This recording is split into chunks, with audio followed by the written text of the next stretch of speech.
My parents insist I let my troubled sister move in after her divorce, but she crosses the line by flirting with my husband, leading to major family drama.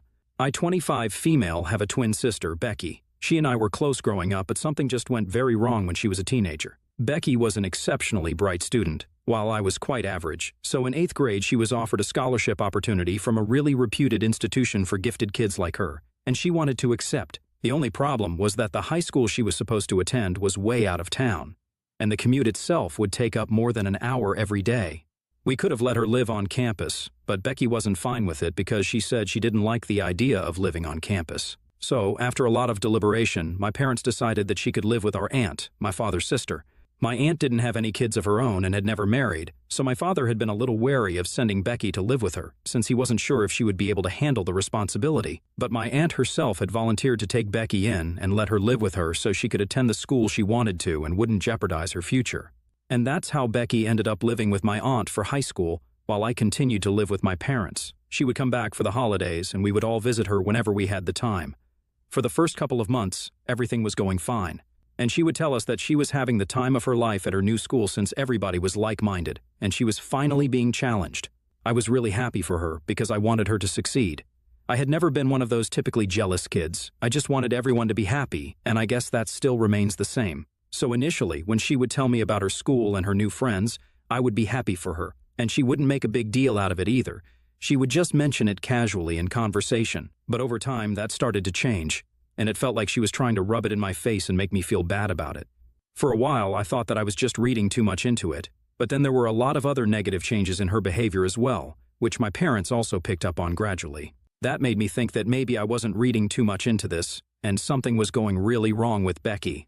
This wasn't instantly noticeable, and it took a lot of time for us to actually come to terms with the fact that Becky was becoming much more different, and kind of worse as a person. It started off small, like whenever we would visit her, she wouldn't talk as much as she used to and always seemed to have an attitude.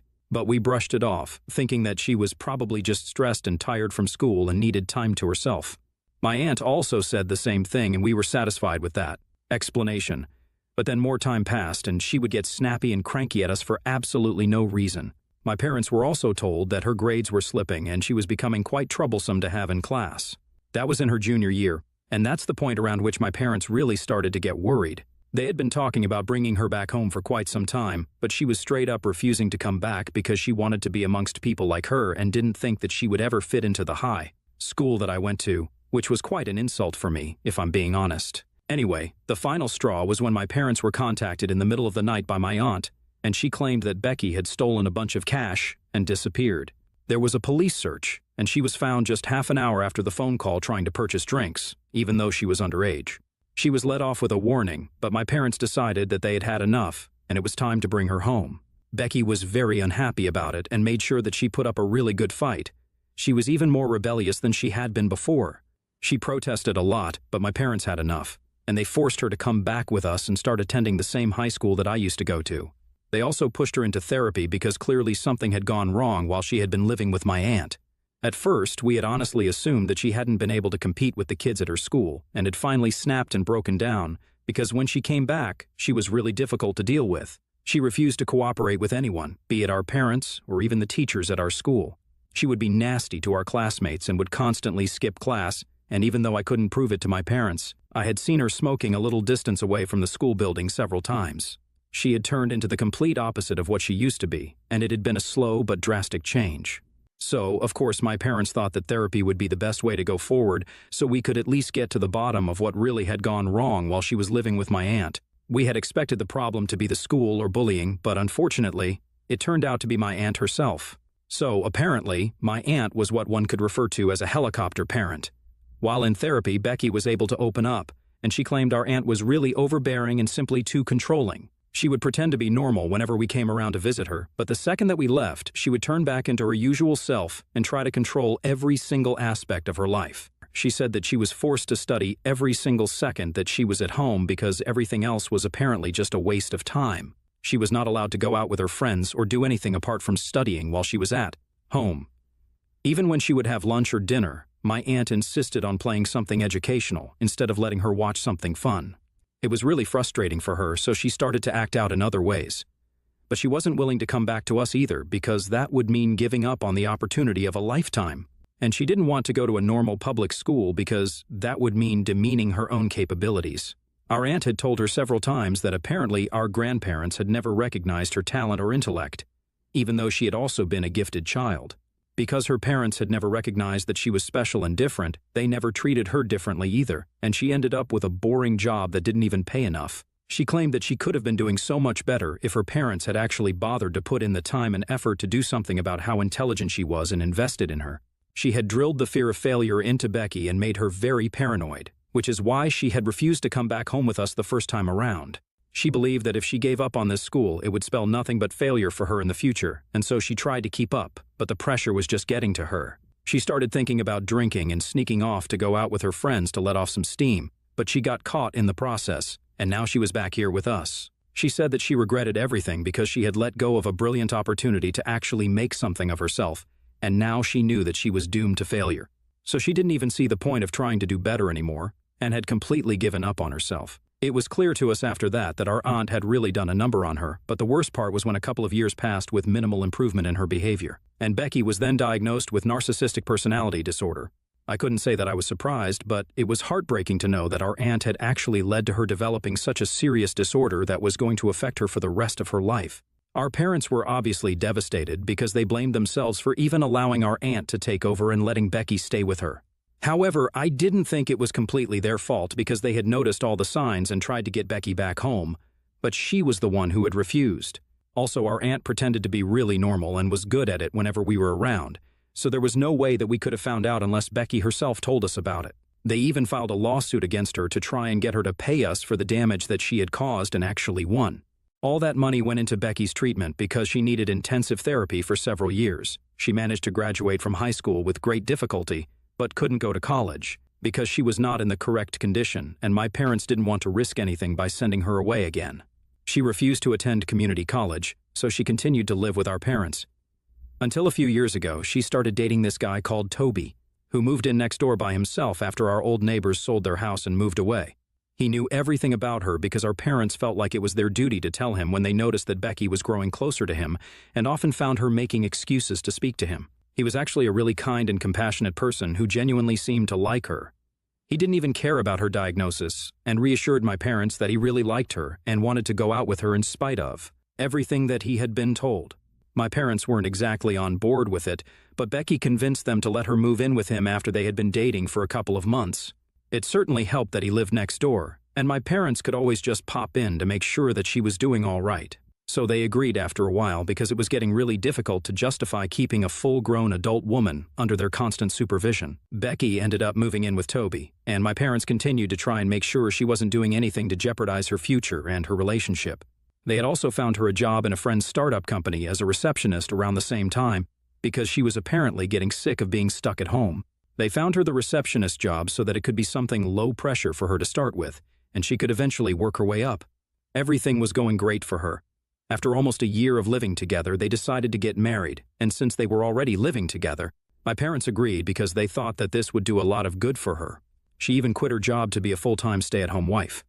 Honestly speaking, being with Toby had actually brought about a lot of positive changes in her life, and she was even behaving better with all of us instead of constantly treating us like the enemy and acting like she could do so much better if we didn't exist to bring her down. So they thought it was a good idea, and she got married 2 years ago.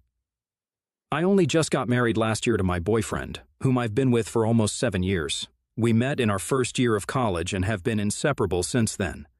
My husband Jack has always known about Becky ever since I brought him home to meet my family for the first time, and Becky started flirting with him like nobody's business. I told him about Becky's diagnosis and said that she might act a little strange, but I didn't expect her to start flirting with him right in front of me. It was really inappropriate, and I had to ask her to stop multiple times before my mother finally snapped at her and told her to go back to her room. It was really awkward afterward, and we had to explain to him that this was just how she was, and there was no telling what she might say or do because she literally had no filter. She would often say things to hurt us on purpose, and trying to flirt with my boyfriend would definitely get it done. But that was their first interaction, and after that, Jack would just ignore her, and she got bored after the first few attempts when she tried to flirt with him, but it wasn't reciprocated and started ignoring him back. So they never really got along, and neither did I think it was necessary for them to do so either, and I left the situation alone. But she had been invited to my wedding as I had been invited to hers, since my parents wanted us to at least pretend to be a happy family, even if we weren't one. She was totally smitten by Toby, and once they were together, she had started being nice to everybody, so I didn't think that there was any harm in finally being a family again. We started off well with monthly family dinners, and were really trying our best to mend our relationships and be a little less dysfunctional. And it was really working because we had made a lot of progress in the past couple of years. And I guess one could actually refer to us as a happy family now, but I guess it was too good to be true because we recently found out that Becky had been cheating on Toby for the past year or so. We were all really shocked to find out about it because we had always assumed that Toby and Becky were as in love as could be, and yet she went ahead and had an affair with one of his CO workers, no less. It was a huge scandal for the family, and Toby filed for divorce as soon as he found out. He'd found out about it by chance because Becky had left her phone unlocked around him and left the room, and unfortunately, that's when her affair partner decided to drop a text. It was almost as if she wasn't even trying to hide it by that point. I guess she got lazy because she had been cheating on him for over a year and getting away with it, which is probably why she slipped up. Either way, there was no talking him into taking her back. And I don't exactly blame the guy, because who would take her back after what she did? After quite a lengthy divorce process, it was decided that they would sell all their property, and that included the house. So Toby sold the house and split the money between the two of them. Becky lived with our parents for some time after the divorce, but my parents kept telling me to let her live with me instead because she complained that my parents being around made her feel like a total loser who was still living with her mom and dad after a failed marriage. She could just rent an apartment and live on her own, but apparently my parents didn't want that because they thought she might hurt herself or do something stupid if she was left to her own devices. My parents were practically begging me to take her in so she could rebrand her life. While I didn't see the point of declining it over and over again, so I ended up agreeing to it and took her in. I honestly felt bad for her because every time I would visit my parents' house after the divorce, she would just be lurking in the shadows like a ghost of her past self, and it was pretty pathetic to see. I don't think anybody in my place would have continued to ignore it, and at the end of the day, she was my sister, and I owed my family certain things, or at least that's what I believed before I took her in, and she decided to stab me in the back anyway. A while after the divorce, I decided to speak to my husband about this. We had quite a few discussions regarding Becky and the living arrangements that my parents had been suggesting, and we decided that we were okay with it. Because if it was going to help with self-esteem and make her a better person somehow, then I was all for it. So, we took her in. A couple of days ago, she managed to screw it up in less than a week. She was quite happy to move in with us, and I could tell that my parents had been right. She really did want to live with me instead of them. It was kind of strange because she and I had grown apart in the years after she went away to live with our aunt. It was nice to see that she was finally reconnecting with me, and I even thought that we could really rebuild our relationship again. I was wrong, obviously, and I never should have taken her in. I only did it as a favor to my parents and a little bit to her because we all knew that she was in over her own head, and I wanted to do something to fix the family. Call it my savior complex, but I just wanted to be helpful. The day that she moved in was actually pretty nice. We let her stay in the guest room, and she really made herself at home there. She was chirpy and lively that day, and this was the first time that I had seen her this happy ever since the divorce took place. So I, for one, was really happy that I was being of help. However, things started changing as soon as we had spent one day in our house. The very next day, she started picking apart stupid things, like how I decorated my house and the kind of paint that I used for the walls. It was ridiculous, but I didn't say anything about it because it seemed too petty to make an issue out of. The last straw was when, at dinner, she decided to start flirting with my husband.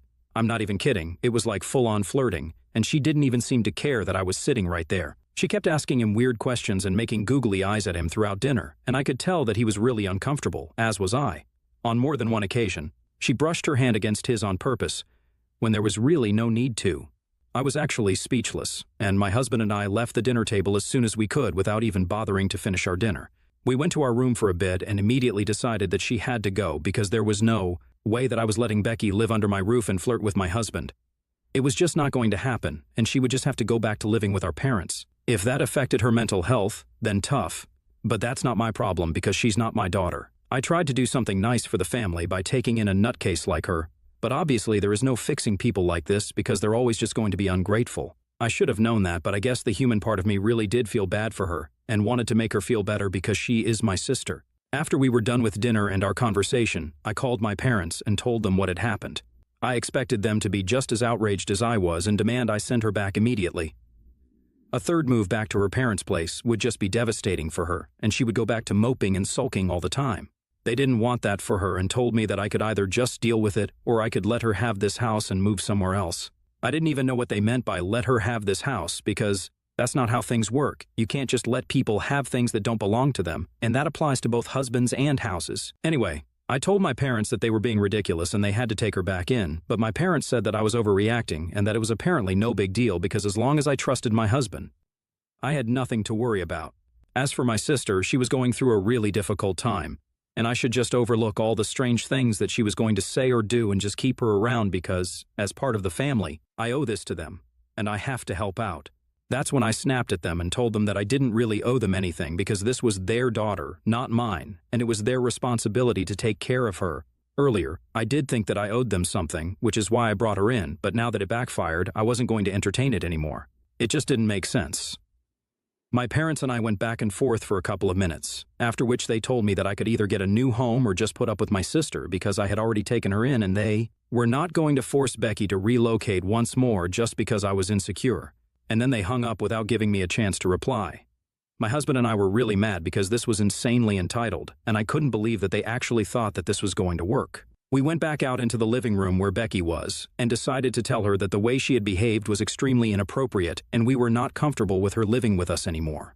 Her reaction to that was nothing short of crazy and she instantly started screaming at me, accusing me of being jealous of her all my life.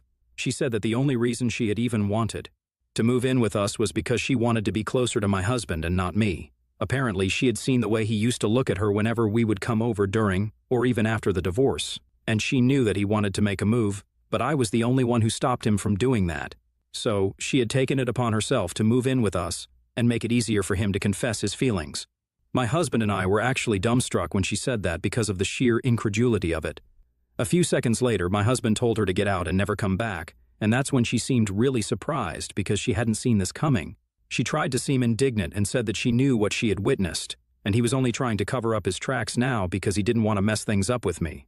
I lost my temper and I screamed at her to get out, so she screamed right back and told me that she was leaving anyway because she had no interest in living with us since we were nothing but a bunch of losers. So she packed her things up quickly and left. We didn't know where she went, and after that, we just wanted a quiet night, so we went to sleep. But unfortunately, my parents have not been able to find her yet since she hasn't been answering any calls and she definitely didn't go to their place, so we basically have no idea where she is. Long story short, my parents are blaming me for it. They think that my husband and I made this happen, which is really unfair, but I do feel kind of guilty because had we been a little kinder to her, then maybe this wouldn't have happened. So, AITA for kicking my narcissistic sister out of my house? Update 1. Okay, so it's been a few days since my post here, and I just wanted to tell you guys that we found her. Becky had been crashing at a friend's place who lives a little out of town, and that's why we hadn't been able to trace her. But she is okay and just as delusional and crazy as ever. When my parents found her, she refused to come back with them because she claimed that she was too good to be living with her family anymore and wanted a place of her own. She said that she was sick of relying on people, first on Toby and then on my parents, so she wanted a home of her own. And guess what? My parents agreed to it. Of course, there has been no apology to me yet or my husband. My parents just put all this in a message and told me that I should be grateful that nothing bad had happened to her. They told me that they would be buying her a new apartment at the earliest so she could save her own money and start afresh. Now, I don't know why they thought that this was a necessary detail for me to know, but it's great that they told me, so now I know exactly where I stand. Clearly, my happiness is not very important to them, and at least now I know that. Update 2, it happened. They got her a new apartment. At least this time they didn't text me in person to tell me about it. I found out from a bunch of our friends because she was posting about it relentlessly on social media. After we kicked her out, she had blocked us everywhere, probably out of embarrassment because of the crazy incident. Either way, I don't mind it at all. My friend said that I don't really know what she's up to because she's just not worth my time. I tried to be nice to her, but that blew up in my face magnificently. Now I'm done, and I don't want to ever have any interaction with her again. She's just not worth my time and energy. My parents and I still haven't spoken, and I guess they still think that I'm responsible for Becky going missing for those couple of days. Even though nothing really happened to her and she got her way in the end. She should probably be happy that I kicked her out because that's what got her the new apartment. Either way, my husband and I are doing great, and he's my only family as of now. Hey, so it's been 1 month since Becky came over, flirted with my husband, and got herself kicked out of my house promptly. And then, like you all know, my parents bought her a new apartment to live in with their money instead of the money from the alimony because they wanted her to be able to save. It's crazy that it's been such a long time since then. And yet nothing seems to have changed with either Becky or my parents. Neither of them has gotten back to me to apologize, and I have stopped holding out hope that they will at any point. Some people are just too selfish to think about anybody else apart from themselves. And I should know that. Becky actually was a narcissist. She should probably start therapy again, but I'm not going to tell her that because she's not my family anymore. My husband and I are still going strong and happy, and that's all that matters to me. My parents and Becky can take a hike.